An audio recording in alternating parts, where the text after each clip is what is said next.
नमस्कार, स्वागत है आपका फिफाना हिंदी क्लासेस के यूट्यूब चैनल पर। और इस क्लास में अपन जो सिलेबस कर रहे थे उसको आगे बढ़ाते हैं। थोड़ा सा चेंजमेंट सिलेबस में किया जा रहा है एग्जाम को देखते हुए।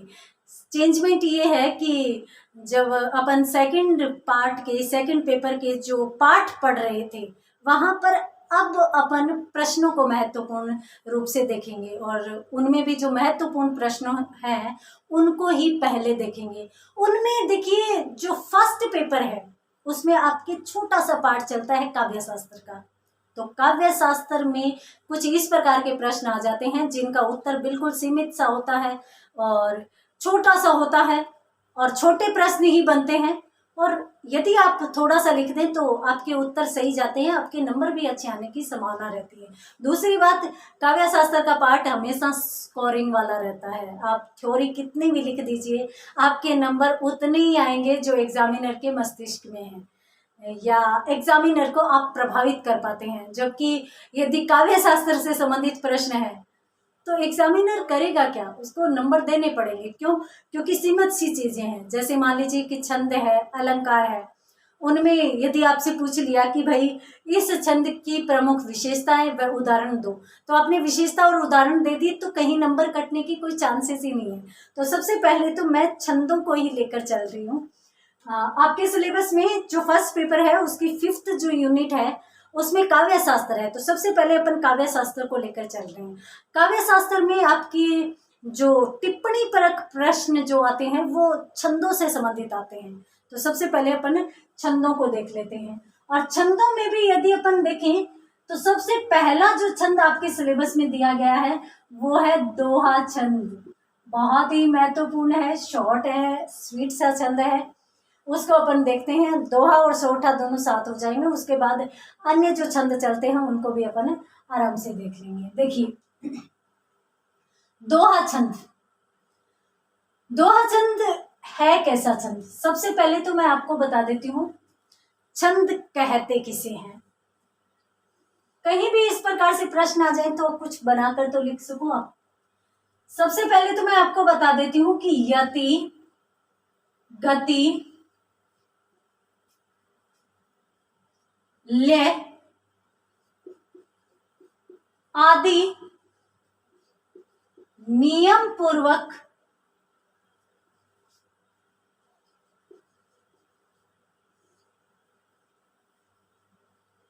की गई आदि के साथ नियम पूर्वक की गई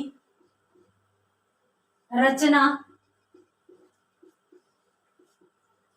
छंदबद्ध रचना कहलाती है। अर्थात अपन यति, गति, लय आदि के जो नियम होते हैं उन्हीं को ही छंद कह सकते हैं। क्यों? क्योंकि छंद युक्त जो रचना होती है उसमें यति, गति, लय नियमों का ध्यान रखना पड़ता है।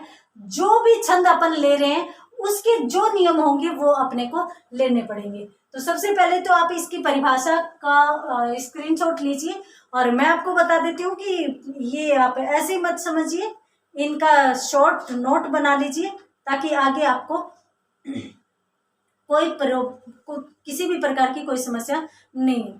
देखिए, सबसे पहले यदि अपन बात करें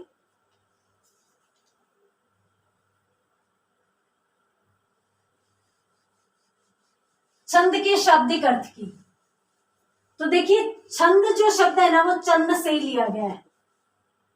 प्राचीन काल में एक शब्द था चंद, चंद से ही परिवर्तित करके कौन सा शब्द लिया गया? छंद लिया गया। अब चंद का शाब्दिक अर्थ की यदि बात करें, शाब्दिक अर्थ, तो चंद का शाब्दिक अर्थ होता है आह्लादित करना अथवा प्रसन्न करना। तो अपन छंद किसे कहते हैं? ऐसा पद जो मन को प्रसन्नता प्रदान करे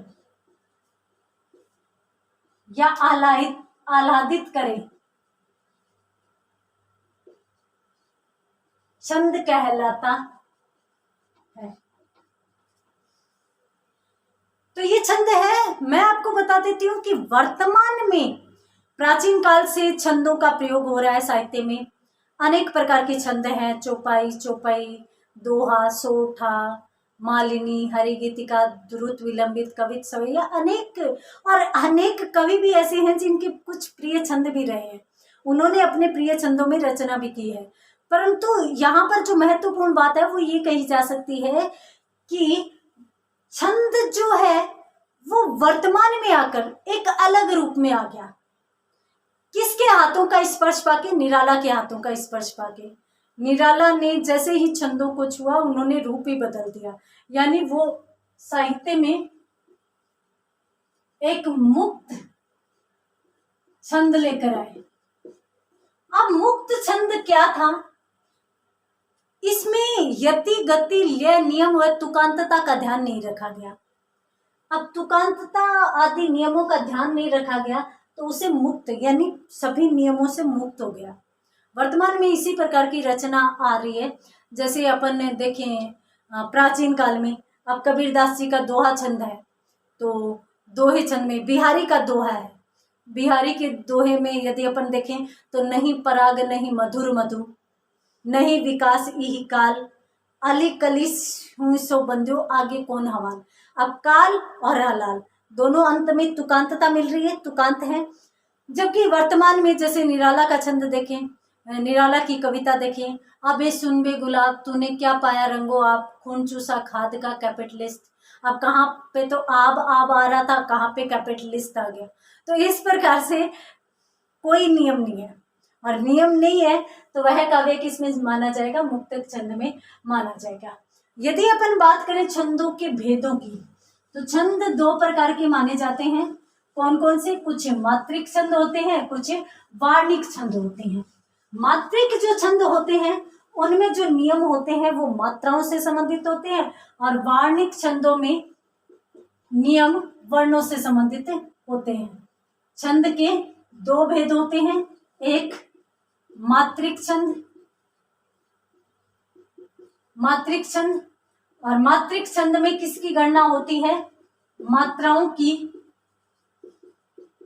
गणना की जाती है। जबकि वार्णिक छंद में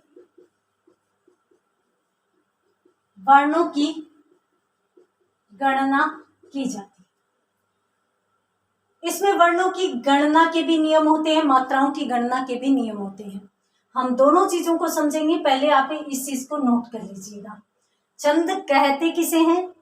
वह पद जो मन को प्रसन्नता प्रदान करे, जिसमें यति, गति, लय, नियम, तुकांतता के पूर्ण नियम हो, नियमों का पालन किया गया हो। इसके दो भेद होते हैं, मात्रिक और वार्णिक। इसमें यदि मात्राओं की गणना का नियम देखें तो देखिए, मात्राएं स्वर होते हैं, स्वरों को ही अपन मात्रा कहते हैं। पहले तो मैं आपको बता देती हूँ कि मात्राओं एवं वर्णों की अभिव्यक्ति किस प्रकार से होती है। वर्णों की अभिव्यक्ति के नियम, अभिव्यक्ति किस प्रकार से होती है। छंदों में जब अपन मात्राओं की गिनती करते हैं, वर्णों की गिनती करते हैं, तो इसमें अभिव्यक्ति किस प्रकार से करेंगे? यदि कोई छोटी मात्रा है, यानी छोटा है, तो उसकी मात्रा लघु मानी जाएगी, और लघु का साइन होता है ये, और इसकी मात्रा जो मानी जाएगी, मात्रा की जो गणना की जाएगी वो एक में की जाएगी। ठीक है।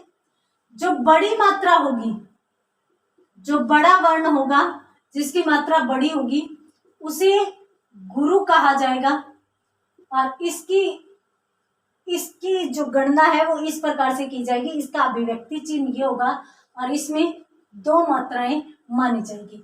यानी छंदों में ये लघु, ये गुरु का साइन होता है, चिन्ह होता है। इस प्रकार से अपन लघु की अभिव्यक्ति करते हैं, और इस प्रकार से अपन गुरु की अभिव्यक्ति करते हैं।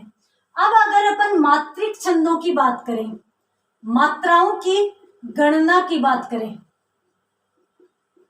मात्राओं की गणना की, तो यहां पर मैं आपको बता देती हूं कि ए जो है उसकी एक मात्रा, आ की दो मात्रा, ई की एक मात्रा,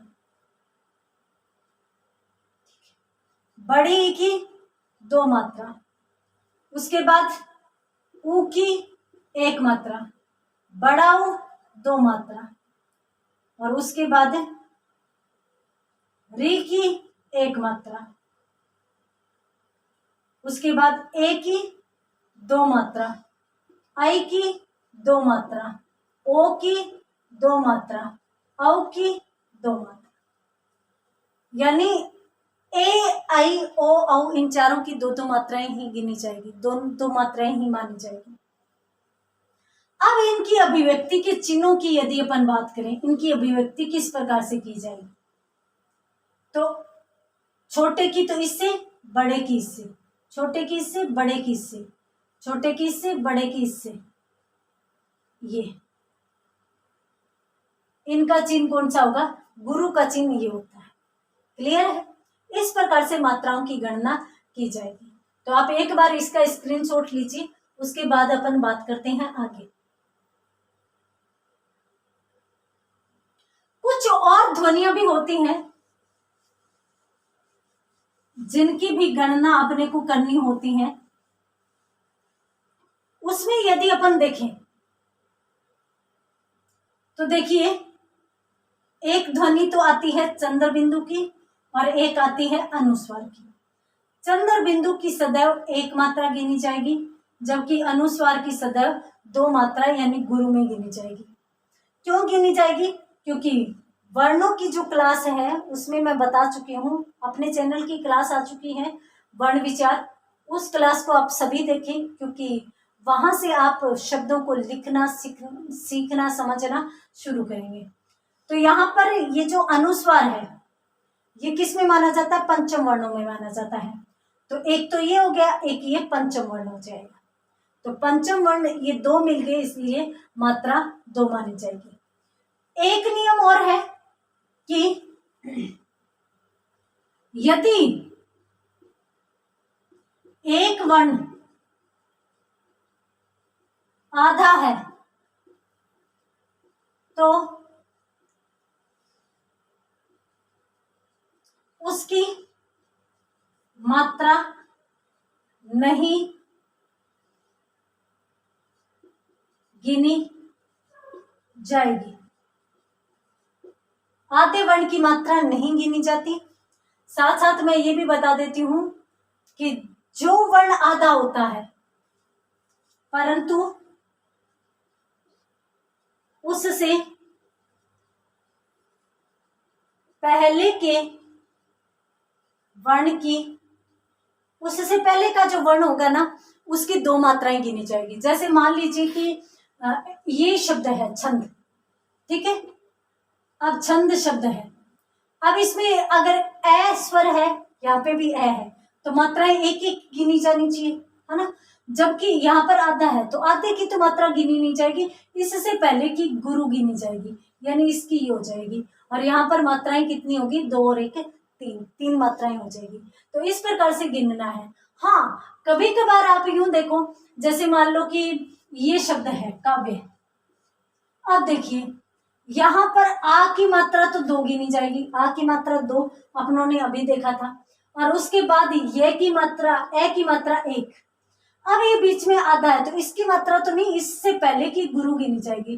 तो ये तो गुरु है, वो पहले से ही है, तो गुरु पहले से होने के कारण अभी इसकी मात्रा में कोई परिवर्तन नहीं होगा। इस शब्द में भी कुल तीन मात्राएं ही गिनी जाएगी। ये अपने को ध्यान रखना है कि आधे वर्ण की मात्रा तो नहीं गिनी जाएगी, परंतु उससे पहले जो वर्ण है उसकी दो मात्राएं गिनी जाएगी। यदि पहले से दो है तो उसमें कोई भी परिवर्तन फिर नहीं होगा। ये मात्राओं की गणना के नियम है। वर्णों की गणना में उसी प्रकार से जितने वर्ण आ रहे हैं फिर वहां पर मात्राएं प्रभावित नहीं करेगी। अब यहाँ पर देखिए, वर्णों की गणना करनी है तो एक और दो, क्योंकि द और है, अब यहाँ पे मात्राओं को कोई मतलब ही नहीं है, तो इस शब्द में, दोहा शब्द में पूछ ले कि कितने वर्ण है, 2 है। मात्राएं पूछ ले तो देखिए ओ की 2, आ की 2, मात्राएं 4 है। इस प्रकार से गणना करनी होगी। तो यहाँ पर अपनों ने छंदों का सिर्फ और सिर्फ सामान्य परिचय देखा है। छंद कहते किसे हैं, छंद के कितने प्रकार होते हैं, 2 प्रकार, मात्रिक और वर्णिक। मात्रिक छंद में ही वर्णों की गणना होगी और वर्णिक छंद में वर्णों की गणना होगी। किस प्रकार से की जाती है, इस प्रकार से कुछ बेसिक बातें और रह जाती हैं, वो देखेंगे अपन अगली क्लास में। तब तक के लिए धन्यवाद।